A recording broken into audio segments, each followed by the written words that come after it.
اعوذ باللہ من الشیطان الرجیم بسم اللہ الرحمن الرحیم بسم اللہ الحمدللہ نحمده ونستعینه ونستغفره ونعوذ باللہ من شرور انفسنا ومن سیئات اعمالنا من يهده اللہ فلا مضل له ومن يضلل فلا هادی له واشهد ان لا الہ الا اللہ واشهد ان محمدا عبدہ ورسولہ فاما بعد اعوذ باللہ من الشیطان الرجیم بسم اللہ الرحمن الرحیم۔ آج کا ہمارا موضوع ہے استغفار۔ ہم رمضان سیریز کر رہے ہیں اور اس میں جو بھی رمضان سے ریلیٹڈ ٹاپکس ہیں جو ہمیں ہیلپ کریں گے to improve and better our Ramzan, ہم اس بارے میں بات کریں گے۔ تو آج کا موضوع ہے استغفار۔ اگر ہم اپنے اس بات پہ غور کرتے ہیں کہ ہم ایمان پہ غور کرتے ہیں، ٹھیک ہے، تو ہم نوٹس یہ کرتے ہیں کہ انسان کا ایمان، اگر ہمارا ایمان کمزور ہے تو ہم اپنے خواہشات کی طرف مائل ہو جاتے ہیں ایزیلی، ٹھیک ہے، اور شیطان جو ہے وہ ہمارے لیے ہر چیز اٹریکٹیو بنا لیتا ہے۔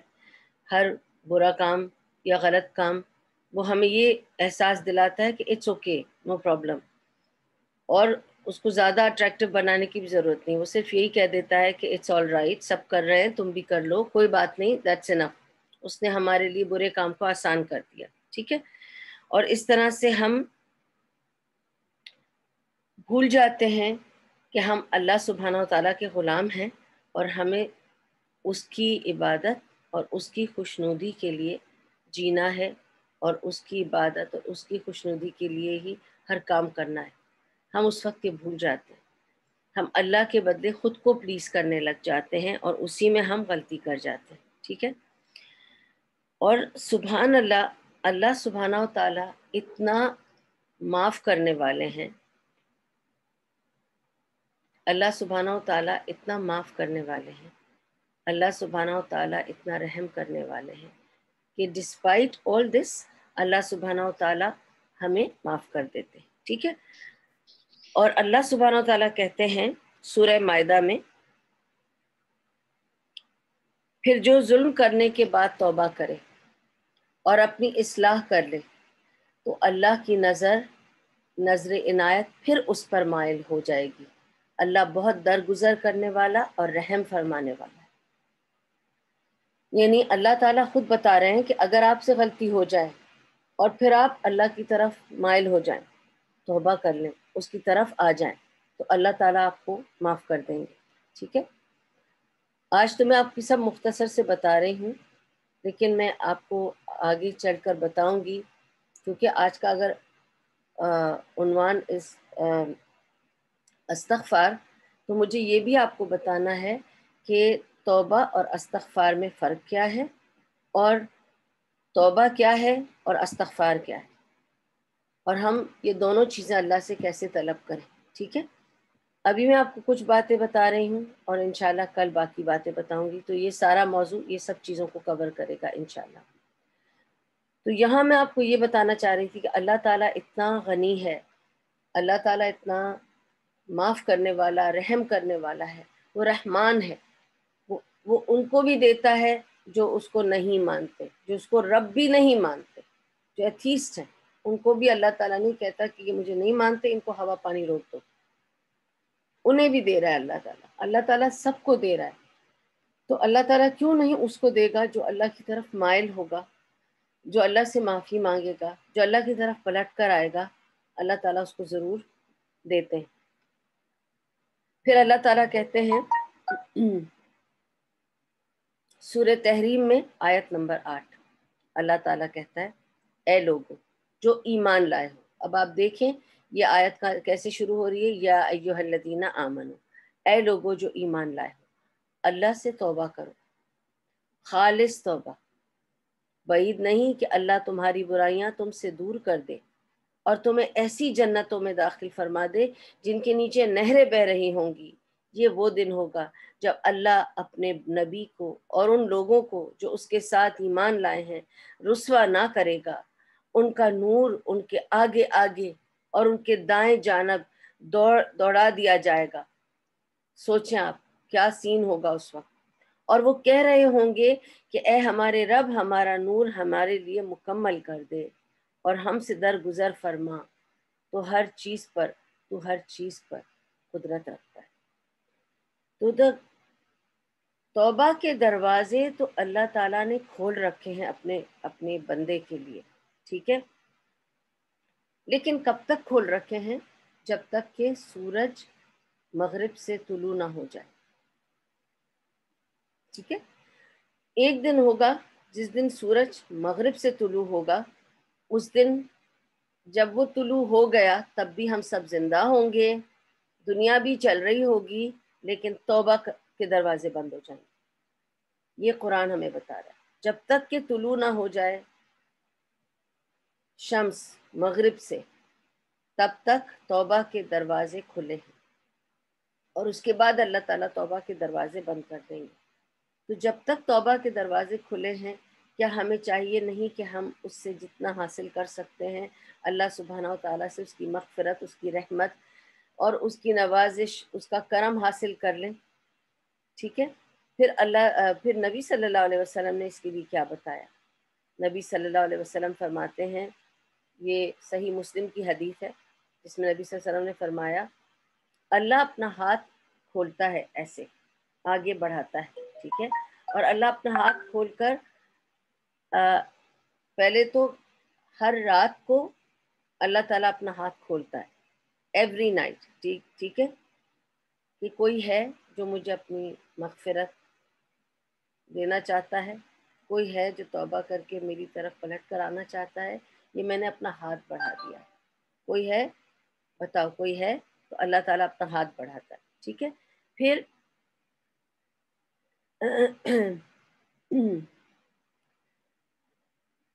جس نے بھی پورے دن میں غلطی کی ہے، اس کے پاس ایک موقع ہوتا ہے رات کو اللہ سے توبہ کر کے پلٹ آنے کا۔ اللہ تعالیٰ رات کو جب وہ ہاتھ بڑھاتا ہے تو پوچھتا ہے کہ دن بھر میں اگر کسی نے غلطی کی تھی اور وہ شرمندہ ہے، نادم ہے اور میری طرف پلٹ کر آنا چاہتا ہے، تو یہ میں نے اپنا ہاتھ کھول کے رکھا ہے سامنے، آ جاؤ، میں تمہیں قبول کر لوں گا، ٹھیک ہے۔ پھر اس کے بعد اللہ سبحانہ و تعالیٰ دن میں، اوکے، وہ ہاتھ دن میں ایک بار اللہ تعالیٰ وہ ہاتھ واپس بڑھاتا ہے اور کہتا ہے کہ اگر کسی نے رات بھر میں گناہ کیا ہے، اس کے لیے میں نے ہاتھ کھول کے رکھا ہے، میری طرف پلٹ کر واپس آ جائے اور میں اسے واپس لے لوں گا، ٹھیک ہے۔ تو خالص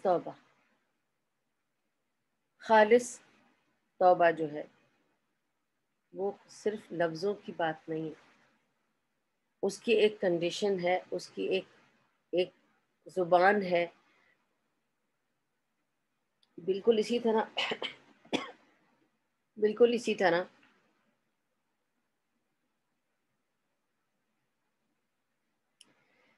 بالکل اسی طرح جیسے اگر میں آپ سے کچھ بات کروں یا آپ مجھ سے کچھ بات کریں، ہماری بات میں خلوص ہونا چاہیے، اور ہمیں یہ خلوص نظر آ جاتا ہے۔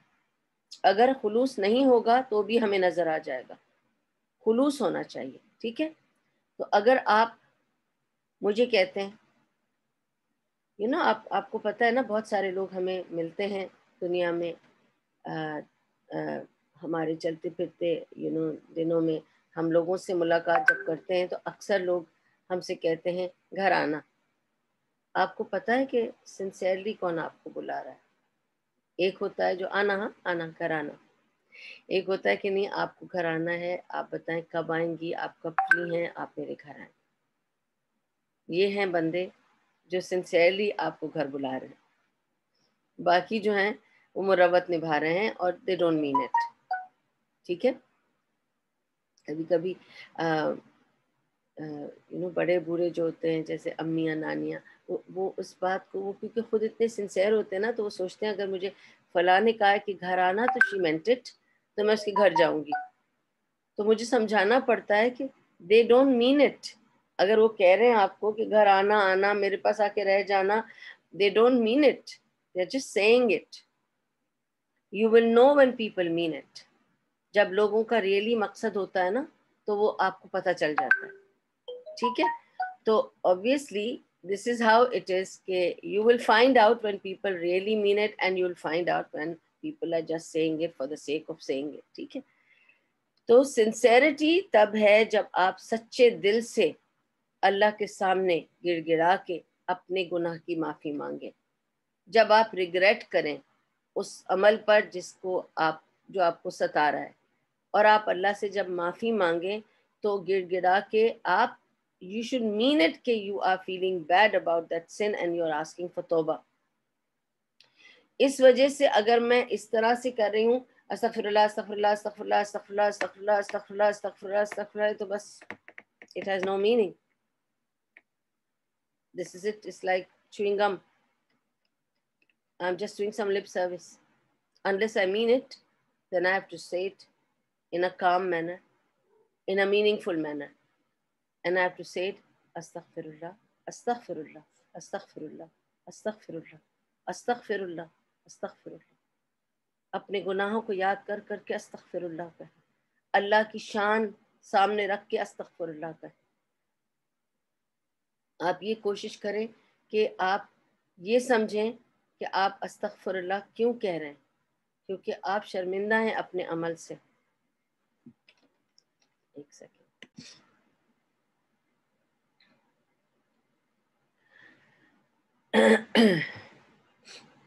اور اس کی کنڈیشنز ہوتی ہیں. اگر آپ کو اللہ سبحانہ تعالیٰ کے سامنے استغفار کرنا ہے، توبہ کرنا ہے، تو اس کی کنڈیشنز ہوتی ہیں. پہلی کنڈیشن یہ ہے کہ آپ جب اللہ سبحانہ تعالیٰ کے سامنے اپنی توبہ پیش کریں تو اس بارے میں جو آپ سے خطا ہوئی ہے اس بارے میں آپ پہلے تو شرمندہ ہوں، اس کو ایکسیپٹ کریں، اکنالج کریں. جیسے یونس علیہ السلام نے اپنی غلطی کا اظہار کیا تھا یہ کہہ کر کہ لا الہ الا انت سبحانک، کہ تیری ذات سب سے بڑی ہے، انی کنت من الظالمین، میں ہی ظالموں میں سے ہوں. آپ احساس کریں کہ گناہ آپ سے ہوا ہے، آپ نے غلطی کی، اپنی غلطی کو مانیں، اس کو ایکسپریس کریں کہ غلطی مجھ سے ہوئی ہے. ٹھیک ہے. اور پھر یہ کہ اللہ سبحانہ و تعالی کس کی اور کیسی غلطیوں کو کس طرح مانتا ہے، اس کی نشاندہی کی ہے سورہ نساء میں آیت نمبر 17 اور 18. اس کو پڑھیے، دیکھیے کیا کہتا ہے اللہ تعالیٰ. ہاں یہ جان لو کہ اللہ پر توبہ کی قبولیت کا حق انہی لوگوں کو ہے جو نادانی کی وجہ سے کوئی برا فعل کر گزرتے ہیں اور اس کے بعد جلدی ہی توبہ کر لیتے ہیں. ایسے لوگوں پر اللہ اپنی نظر عنایت سے پھر متوجہ ہو جاتا ہے، اور اللہ ساری باتوں کی خبر رکھنے والا ہے اور حکیم اور دانا ہے.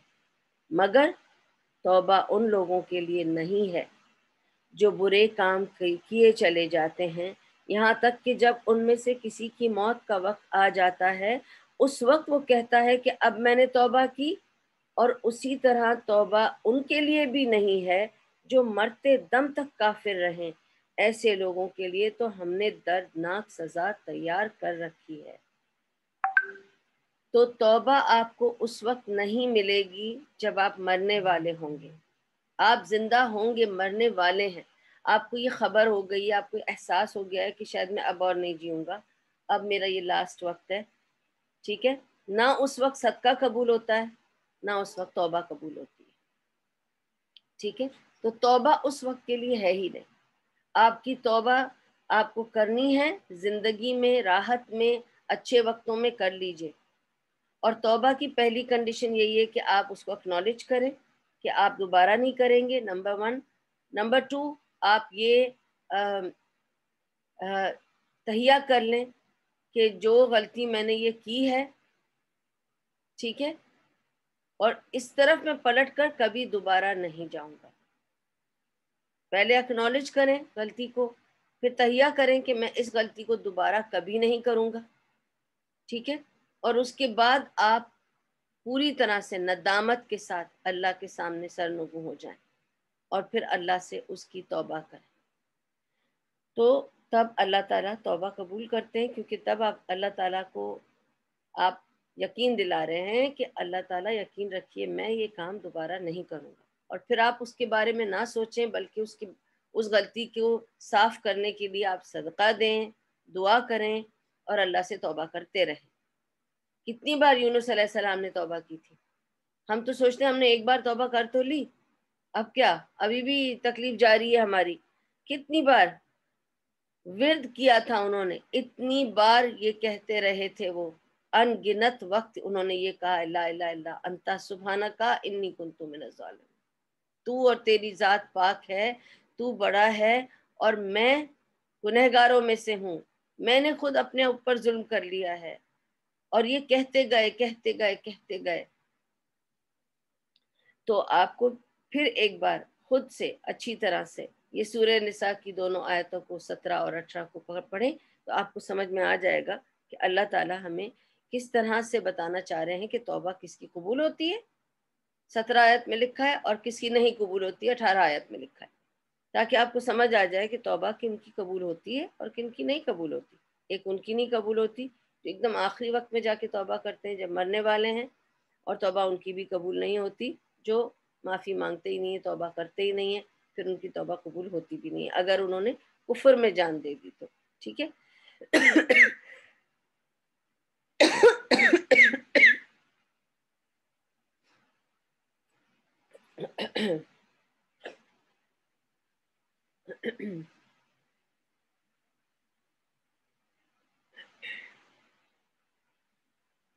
اللہ سبحانہ و تعالی اتنا غنی اور رحیم ہے کہ وہ ہمیں پکارتا ہے، یاد دلاتا ہے اپنی بار بار، ہمیں جھنجھوڑتا ہے، ہمیں تکلیفوں اور پریشانیوں میں گھیر کر اپنی یاد دلاتا ہے کہ پلٹ آؤ، پلٹ آؤ، لوٹ آؤ۔ کیوں آتی ہیں مشکلیں ہمارے پاس، کیوں آتی ہیں مصیبتیں ہمارے پاس؟ تاکہ اللہ کی قربت حاصل ہو۔ جب ہم اللہ کی طرف پلٹ کر جائیں گے اور اس سے توبہ کریں گے اور اس کی طرف جھک جائیں گے اور اس سے زیادہ مانگنے لگیں گے تو ہم اللہ کو یاد کریں گے، زیادہ اللہ کی طرف متوجہ ہوں گے، اور یہی اللہ تعالیٰ چاہتا ہے۔ تو جب اللہ اپنی طرف بلانا چاہتا ہے تو آپ کو تکلیفوں پریشانیوں میں گھیر لیتا ہے۔ تو یہ مت سوچے کہ تکلیفیں پریشانیاں مجھ پہ کیوں آتی ہیں۔ پہلی ریزن تو اللہ تعالیٰ نے قرآن میں دے دی ہے کہ تکلیفیں پریشانیاں تم کماتے ہو، تمہاری وجہ سے آتی ہے، ٹھیک ہے۔ پھر اس کے بعد یہ ہے کہ اللہ تعالیٰ آزمائش بھی لیتا ہے ان لوگوں کی جن کو اللہ پسند کرتا ہے، جن کے لیے اللہ تعالیٰ نے جنت چن رکھی ہے، ان کو تکلیفیں اور پریشانیاں بھی دیتا ہے۔ پھر اور ایک بات یاد رکھیے، اللہ تعالیٰ جب پریشانیاں اور یہ سب تکلیفیں دیتا ہے تو آپ فوراً اب سوچیں گے کہ اللہ تعالیٰ یعنی خود ہی تکلیفیں پریشانیاں دیتا ہے۔ ہاں، وہ دیتا ہے تاکہ ہم اس وقت اللہ سے توبہ کریں، استغفار کریں، اللہ سے دعائیں مانگیں، زیادہ نمازیں پڑھیں، زیادہ اذکار کریں، اللہ کا ڈر دماغ میں دل میں آ جائے اور ہم اللہ کی طرف پلٹ آئیں تاکہ اللہ ہمیں معاف کر دے اور ہمیں اپنی جنتوں کے لیے جگہ دے دے۔ تو اللہ تعالیٰ ہمیں اپنے اچھے کاموں کی وجہ سے ہمیں اللہ تعالیٰ تکلیف دیتے ہیں، ورنہ جن سے اللہ محبت نہیں کرتا انہیں چھوڑ دیتا ہے برے راستے پر کہ جاؤ کرو جو کرنا ہے اور جتنا کرنا ہے کر لو، تم سیدھا جہنم میں ہی ڈالے جاؤ گے کیونکہ تم تو بازی نہیں آ رہے۔ ٹھیک ہے، جو برے وقت میں، اچھا پھر ایسے لوگ بھی ہوتے ہیں جو تکلیف اور پریشانی میں اور گلا شکوہ کرتے ہیں، تکلیف اور پریشانی میں بہت زیادہ شکایتیں کرنے لگ جاتے ہیں، دیکھو نا اللہ تعالیٰ نے میرے ساتھ کیا کر دیا، میں نے تو ساری زندگی اللہ کی خدمت کی تھی، نمازیں پڑھی تھی، قرآن پڑھا تھا، اب دیکھو نا میرے ساتھ کیا ہو رہا ہے، فلاں بھی ہو گیا میرے ساتھ، دھمکا بھی ہو گیا میرے ساتھ۔ تو کیا ہوا؟ کن کے ساتھ سب سے زیادہ تکلیفیں یا آزمائشیں گزری ہیں؟ انبیاء کے اوپر۔ کیا انبیاء گنہگار تھے؟ سب سے زیادہ تکلیفیں انبیاء نے اٹھائی ہیں، سب سے زیادہ بڑے بڑے ٹیسٹ انہوں نے دیے ہیں۔ ابراہیم علیہ السلام، مجھے بتائیے آپ اور میں کر سکیں گے جو انہوں نے کیا؟ کہ اتنے 100 سال کے بعد ان کو ایک بچہ پیدا ہوا اور اللہ سبحانہ و تعالیٰ نے کہا کہ اس بچے کو اور اس کی ماں کو جاؤ جا کے ایک ریگستان میں چھوڑاؤ، ٹھیک ہے، جہاں نہ پانی ہے، نہ کھانا ہے، نہ دانا ہے، نہ کوئی لوگ ہے، نہ کوئی چیز ہے۔ اب سوچیں کسی آدمی کو 100 سال کے بعد ایک بیٹا پیدا ہو اور آپ سے یہ کہا جائے اب جا کے آپ اس بیٹے کو اور اس کی ماں کو جا کے کسی ریگستان میں چھوڑا، اور وہ چھوڑا ہے، پیچھے مڑ کے بھی نہیں دیکھا کیونکہ اللہ کا حکم تھا۔ یہ ٹیسٹ تھا نا، آزمائش تھی نا. پھر کہا اسی لڑکے کو جب وہ جوان ہوا 12-13 سال کا ہو گیا تو کہا اس کو اللہ کے حوالے کر دو اور اس کو سلوٹر کر دو، اس کو ذبح کر دو. اور وہ ذبح کرنے پہ بھی آمادہ ہو گئے. تو آپ سیکریفائسز سوچیے. ایوب علیہ السلام نے کیا کیا تھا؟ وہ گنہگار تھے کیا؟ ان کے اوپر کیا کیا نہیں ہوا. اسی لیے ان کا صبر تو ایک مثال بن کے رہ گیا. عیسیٰ علیہ السلام نے کیا کیا تھا؟ عیسیٰ علیہ السلام پر کتنا ظلم ہوا، کتنا ظلم ہوا. ایک ہی بیٹا ماں کا، بن باپ کا تھا. کتنی زیادہ اور وہ پیدائشی سب جانتے تھے کہ ہی از اے ویری چوزن پرسن. ٹھیک ہے، کیونکہ یہ وہ بچہ ہے جس نے ماں کی گود میں بات کی تھی، ماں کی انسنس کی گواہی دی تھی، اور سب گھبرا کے دور ہٹ گئے تھے کہ یہ کوئی چیز ہے، یہ کوئی بندہ ہے، یہ کوئی پہنچا ہوا کوئی، ہاں ہے یہ نبی ہے. ٹھیک ہے، اس کو نبی بھی مانا، پھر بھی کتنا ظلم کیا ان کے اوپر، کہ حتیٰ کہ obviously وہ تو اللہ سبحانہ و تعالیٰ نے ان کو اٹھا لیا تھا اس ظلم سے پہلے، پر انہوں نے کوئی کسر چھوڑی تھی؟ تو جن جن پر ظلم ہوا اگر آپ ان کی طرف دیکھیں، یعقوب علیہ السلام کے ساتھ کیا ہوا، ان کے اپنے بیٹوں نے ان کو کیسے دھوکہ دیا. ٹھیک ہے، کتنا رلایا اپنے باپ کو. اور آپ یہ سوچیں کہ ان کے نبی کے بیٹے تھے، اور ان میں سے کتنے شاید انبیاء بھی تھے، ہمیں نہیں پتا اس کا. اور پھر یوسف علیہ السلام کے ساتھ کیا ہوا. انوسنٹ تھے، پھر بھی انہیں جیل اور قید اور کیا کچھ، اور بدنامی، کیا کیا کچھ نہیں ان کو سہنا پڑا، سزا سہنی پڑی for no reason. He didn't do the crime but he was punished. ٹھیک ہے، تو اللہ سبحانہ و تعالیٰ آپ کو یہ بتاتا ہے کہ جب اللہ سبحانہ و تعالیٰ یہ سب چیزوں سے آپ کو گزارتا ہے تو آپ کے درجے بلند ہوتے ہیں. اس کے بعد جب اللہ تعالیٰ آپ کو انعام اور اکرام دیتا ہے نا، جیسے ایوب علیہ السلام کے اوپر سونے کی پتیاں برسائی تھیں، اس لیے کہ اللہ سبحانہ و تعالیٰ نے ان کے صبر کو اور اس آزمائش کو، اس کے ٹیسٹ پہ جیسے وہ اترے تھے وہ پاس ہو گئے، تو اللہ سبحانہ و تعالیٰ نے اسے پسند کیا اور ان کو انعام اور اکرام سے نوازا. الحمدللہ. پھر اللہ سبحانہ و تعالیٰ کہتا ہے سورہ انعام میں، جب تمہارے پاس، یہ سورہ انعام کی آیت نمبر 54 ہے، جب تمہارے پاس وہ لوگ آئیں جو ہماری آیات پر ایمان لاتے ہیں تو ان سے کہو تم پر سلامتی ہے، تمہارے رب نے رحم و کرم کا شیوا اپنے اوپر لازم کر لیا ہے. یہ اس کا رحم و کرم ہی ہے کہ اگر تم میں سے کوئی نادانی کے ساتھ کسی برائی کا ارتکاب کر بیٹھا، پھر اس کے بعد توبہ کرے اور اصلاح کر لے تو وہ اسے معاف کر دیتا ہے اور نرمی سے کام لیتا ہے. تو اللہ سبحانہ و تعالیٰ پنش نہیں کرنا چاہتا، اللہ سبحانہ و تعالیٰ نرمی سے کام لینا چاہتا ہے، معاف کرنا چاہتا ہے اور آپ کے اوپر رحم کرنا چاہتا ہے. تو اگر آپ میں سے کسی کے ساتھ کوئی آپ نے غلطی کر لی ہو، اگر آپ نے کوئی گناہ کر لیا ہو، اور اگر آپ اللہ کی طرف توجہ کریں اور اللہ سے معافی مانگے، اور اپنی معافی مانگنے کے ساتھ ساتھ کیا یہاں پہ شرط رکھی ہے کہ آپ اللہ سے اپنے گناہ پر معافی بھی مانگیں اور جو غلطی کی ہے اس کو درست کریں. How you rectify whatever you've done, otherwise you do tawbah and astaghfar, and then what else you have to do. اور اس کے اوپر اصلاح کرنے کے بعد، اپنی کریکشن کرنے کے بعد، پھر وہ اللہ سے معافی مانگنے کے علاوہ نیک کام بھی کرے. ٹھیک ہے، اپنی اصلاح کرنے کے ساتھ نیک کام بھی کرے. پھر اللہ سبحانہ و تعالیٰ کہتا ہے سورہ شورا میں، وہی ہے جو اپنے بندوں سے توبہ قبول کرتا ہے اور برائیوں سے درگزر کرتا ہے، حالانکہ تم لوگوں کے سب افعال کا اسے علم. اللہ تعالیٰ کیا نہیں جانتا ہم کیا سوچتے ہیں، کیسے ہم سوچتے ہیں، کس طرح کے خیالات رکھتے ہیں؟ اللہ تعالیٰ سب جانتا ہے. ٹھیک ہے، لیکن اللہ تعالیٰ ہمیں معاف کرنا چاہتا ہے، اسی لیے وہ قبول کر لیتا ہے ہماری توبہ کو اور برائیوں سے درگزر کرتا ہے. جو ہم نے برائی کی ہو اس سے درگزر کرتا ہے.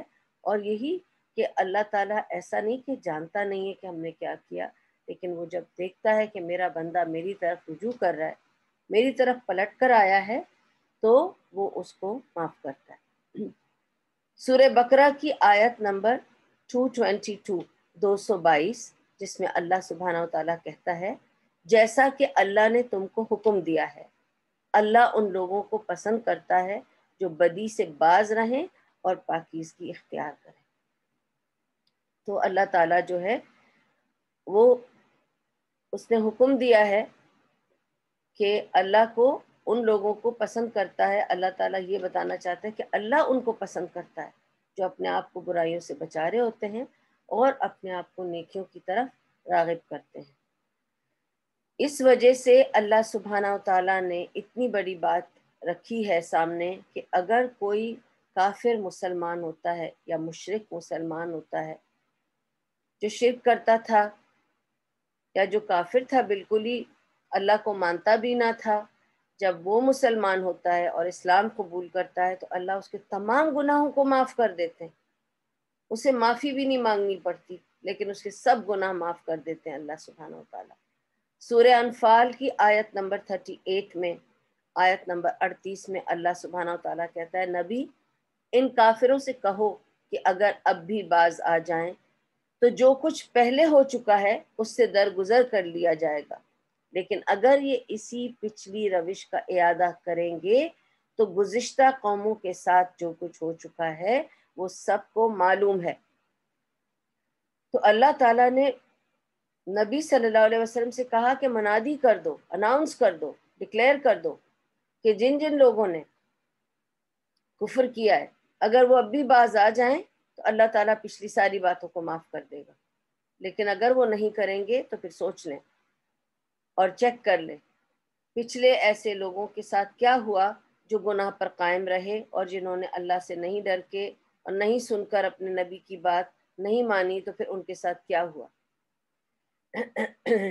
لیکن ایک بات یاد رکھیں، جتنا میں آپ کو یہ بتا رہی ہوں استغفار کریں، توبہ کریں، قرآن کی آیتوں میں سے نکال کر اس کا نچوڑ آپ کے سامنے رکھ رہی ہوں، اتنا ہی شیطان اور شیطان کے کارندے اپنی طرف سے پورے مصروف رہتے ہیں دن بھر رات بھر ہمیں ورغلانے کے لیے، وسواس میں ڈالنے کے لیے، بس وسوس ہی تو کرتے ہیں اور ہم وسوسوں میں پھنس جاتے ہیں۔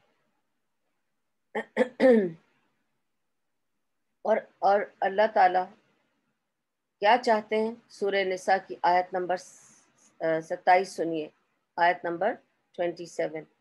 اللہ تو تم پر رحم کے ساتھ توجہ کرنا چاہتا ہے، مگر جو لوگ خود اپنی خواہشات نفس کی پیروی کر رہے ہیں وہ چاہتے ہیں کہ تم راہ راست سے ہٹ کر دور نکل جاؤ۔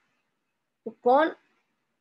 صرف شیطان نہیں، جو انسانوں میں شیطان ہے، ابھی میں نے اس شیطان کی بات کی ہے جو جن کے فارم میں ہے، ٹھیک ہے؟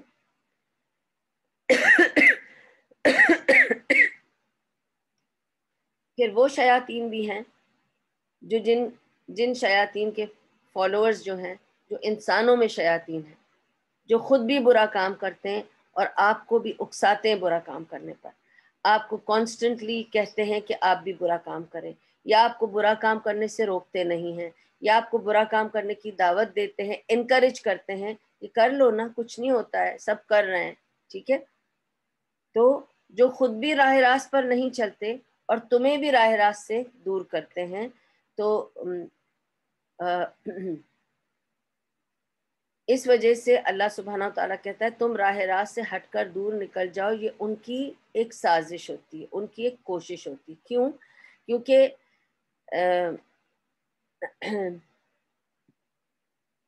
اب میں آپ کو بتاؤں گی تو تھوڑا سا ٹاپک انٹرسٹنگ شاید ہو جائے گا۔ میرے ابا جان ایک ہمیشہ سٹوری مجھے سنایا کرتے تھے، دم کٹی باندری، اور بس اتنا ہی ورڈ، یہ دس از دا اسٹوریز ٹاپک اور دا ٹائٹل، اور بس دس واز انف ایز اے سائن کہ کیا بات کر رہے ہیں، ٹھیک ہے؟ کہتے تھے یاد رکھنا دم کٹی باندری۔ بس سٹوری یہ تھی کہ ایک بندر تھا جنگل میں، اور بہت بہت بے چین اور بہت ہی نوٹی تھا، مسچیویس تھا، اور ہر ایک کے معاملوں میں دخل بھی دیتا تھا، اور ہر جگہ جاتا رہتا تھا، بہت زیادہ جاتا تھا، ادھر ادھر بھاگ دوڑ، ادھر سے جمپ لگا ادھر سے جمپ لگا کرتے کرتے کسی درخت میں اس کی دم پھنس گئی تھی۔ تو جب اس کی دم پھنس گئی تھی اور اس نے جب کھینچی کھینچی کھینچی دم نکالنے کے لیے، تو اس کی دم کٹ گئی، ٹھیک ہے۔ اور بندر اپنی دم پہ بہت ناز کرتا ہے کہ اس کی اتنی بڑی دم ہے، تو جب اس کی دم کٹ گئی اور وہ جنگل میں پھرتا تھا تو ظاہر ہے لوگ اس کو کہتے تھے دم کٹی باندری، ٹھیک ہے۔ تو اس کو برا لگتا تھا کہ وہ ہی از دی اونلی ون اور she is the only one with a short tail۔ تو اس نے بندروں کو بلایا اور اس نے جا جا کر ایک ایک بندر سے کہنا شروع کیا، یار تم اتنی بڑی دم رکھ کے تمہیں بے چینی نہیں ہوتی؟ اتنی بڑی دم کہاں سنبھالی جاتی ہے؟ کٹوا لو، آسان ہو جائے گا تمہارے لیے۔ ادھر سے ادھر جمپ لگاتا ہوں میں، دیکھو میں کتنا آسان فیل کرتا ہوں، دم کی مجھے فکر ہی نہیں ہوتی ہے ہی نہیں دم زیادہ، تم بھی دم کٹوا لو۔ اور وہ ہر ایک سے جا کے یہی انکریج کرتا تھا کہ تم بھی دم کٹوا لو، صرف اس لیے تاکہ he is not the odd one out and he would encourage other people also to cut their tail. تو جب لوگ غلط کاموں میں اکساتے ہیں تو میرے ابا جان ہمیشہ صرف اس طرح کہتے تھے کہ یہ دم کٹی باندری کا کیس ہے، مطلب اب خود کی دم کٹ گئی ہے تو اب سب کی دم کے پیچھے پڑ گیا ہے۔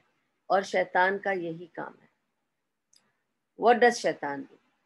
What is Iblis's case? You and me know very well what is the case of Iblis۔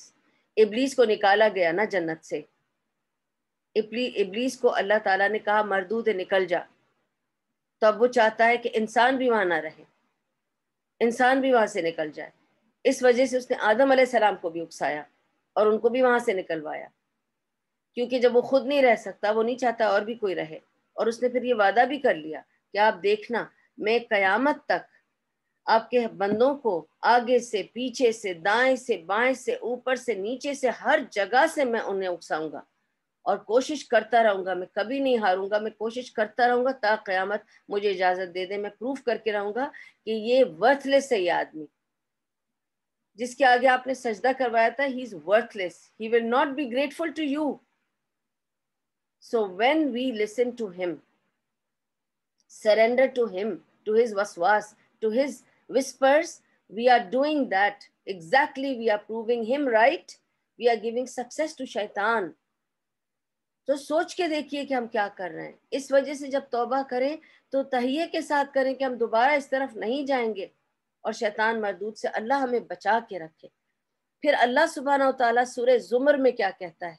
اے نبی کہہ دو کہ اے میرے بندوں جنہوں نے اپنی جانوں پر زیادتی کی ہے، اللہ کی رحمت سے مایوس نہ ہو جاؤ، یقیناً اللہ سارے گناہ معاف کر دیتا ہے، وہ تو غفور الرحیم ہے۔ اب نیا ایک پھندا کیا ہے شیطان کا کہ وہ آ کے بندے کو پہلے تو خوب گناہ میں ملوث کرتا ہے، پھر اس کے دل میں یہ وسوسہ ڈال دیتا ہے کہ تم تو اتنے گنہگار ہو، تمہیں معافی کیسے ملے گی؟ اللہ تمہیں کیسے معاف کر دے گا؟ تم تو بہت گنہگار ہو، تم نے کتنے عورتوں کے ساتھ سوئے ہو، یا تم کتنی مردوں کے ساتھ سوئی ہو، کہ تم نے کتنی شراب پی ہے، تو تم نے کتنی چوری کی ہے، کتنے مرڈرز کیے ہیں، یا تم نے کتنا غبن کیا ہے، جو بھی کیا ہے، جو بھی برے سے برا کام آپ سمجھا لیں۔ اللہ تعالیٰ کہتا ہے سورہ زمر میں کہ تم مجھ سے مایوس مت ہونا، پلٹ کر آؤ، میں تمہیں معاف کروں گا۔ اور یاد دلاتا اللہ کہ اللہ غفور الرحیم ہے۔ غفرا کہ اللہ تعالیٰ کور کرے گا تمہارے گناہ کو، صرف مغفرت نہیں دے گا، اس پر رحم بھی کرے گا۔ اللہ غفور بھی ہے، رحیم بھی ہے، اور سب سے بڑا معاف کرنے والا ہے۔ اور اس کی رحمت سے مایوس مت ہونا اللہ تعالیٰ خود کہہ رہا ہے سورہ زمر میں۔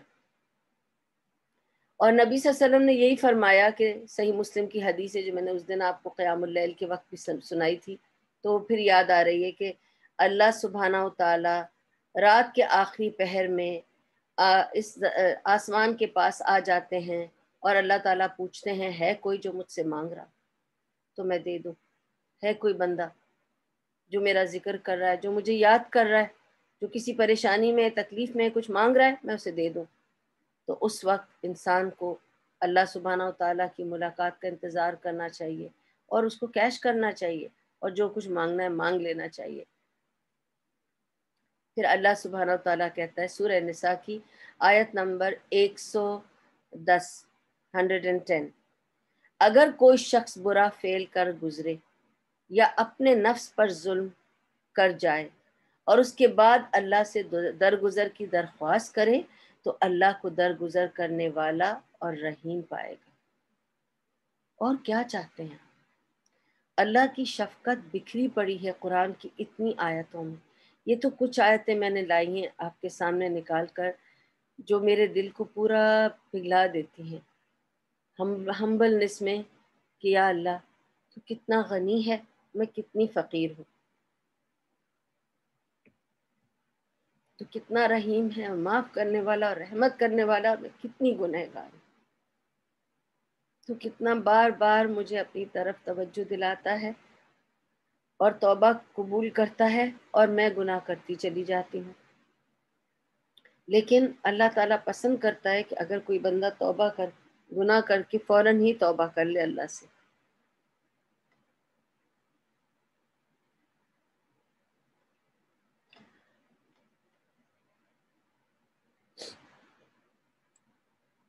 ہم انسان ہیں، غلطیاں کریں گے ہم، کیونکہ نبی صلی اللہ علیہ وسلم سے جب ایک صحابی نے پوچھا کہ نبی صلی اللہ علیہ وسلم مجھے کوئی ایسا راستہ بتا دیں کہ میں گناہ کروں ہی نہیں، تو نبی صلی اللہ علیہ وسلم نے فرمایا اگر تم ایسے بن جاؤ گے کہ تم گناہ نہ کرو تو اللہ تعالیٰ تمہیں ہٹا دے گا اور تمہارے بدلے ایسا کوئی انسان لائے گا جو گناہ کرے گا اور اللہ کے پاس معافی مانگے گا، کیونکہ اللہ معاف کرنے والے کو پسند کرتا ہے۔ پھر وہ دعا سامنے آتی ہے نا، اللہم انکا عفو، اللہ معاف کرنے والا ہے، تحب العفو، معاف کرنے کو پسند کرتا ہے، فاعف عنی، کہ اے اللہ تو مجھے بھی معاف کر دے۔ پھر اللہ سبحانہ و تعالیٰ کے لیے نبی صلی اللہ علیہ وسلم نے فرمایا واللہ، اللہ کی قسم کھا کے، اللہ تعالیٰ کی قسم کھا کے نبی صلی اللہ علیہ وسلم کہتے ہیں واللہ، میں اللہ سبحانہ و تعالیٰ کے سامنے جب ریپینٹ کرتا ہوں، جب توبہ کرتا ہوں، معافی مانگتا ہوں، تو میں 70 دفعہ استغفر اللہ کہتا ہوں۔ آپ سوچیں کہ ان سے صحابہ نے کہا کہ آپ آپ کیوں اتنی استغفر اللہ کرتے ہیں، آپ کے تو اللہ تعالیٰ نے سارے گناہ معاف کر دیے ہیں، اگلے پچھلے۔ تو نبی صلی اللہ علیہ وسلم نے فرمایا تو کیا میں اس کا شکر گزار نہ بنوں؟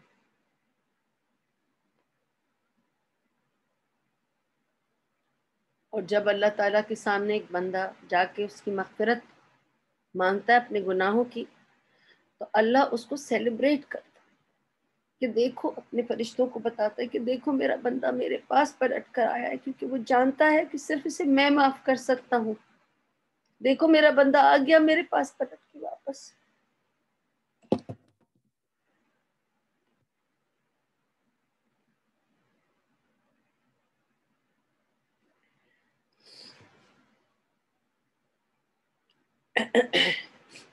This is the hadith of Bukhari and مسلم جو میں نے ابھی آپ کو بتائی۔ میں اس حدیث سے کل اپنی بات شروع کروں گی، کیونکہ یہ وہ حدیث ہے جو مجھے بہت پسند ہے، اور میں آپ کو اس حدیث سے انشاءاللہ کل یہ بات شروع کروں گی اور آپ کو باقی باتیں بتاؤں گی۔ سورہ ہود کی آیت سناتی ہوں آپ کو، آیت نمبر 52 ہے، جس میں اللہ سبحانہ و تعالیٰ کہتا ہے، اب یہ ہود علیہ السلام کہہ رہے ہیں، ٹھیک ہے، اور اے میری قوم کے لوگوں، اپنے رب سے معافی چاہو، پھر اس کی طرف پلٹو، وہ تم پر آسمان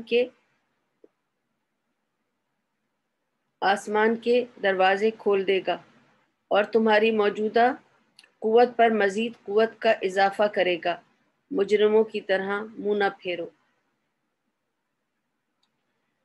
ایک اس آیت سے یہ بھی پتہ چلتا ہے کہ استغفار کرنے سے، معافی مانگنے سے، اللہ کے پاس پلٹ کر آ کر توبہ کرنے سے اسٹرینتھ آتی ہے۔ تو کبھی کبھی لوگ جب مجھے کہتے ہیں کہ انہیں کمزوری محسوس ہو رہی ہے تو شاید ان کی توبہ میں کمی ہے، استغفار میں کمی ہے۔ اگر وہ بہت استغفار کریں گے اور توبہ کریں گے اور اللہ کی طرف پلٹ کر آئیں گے تو ان میں اسٹرینتھ آئے گی۔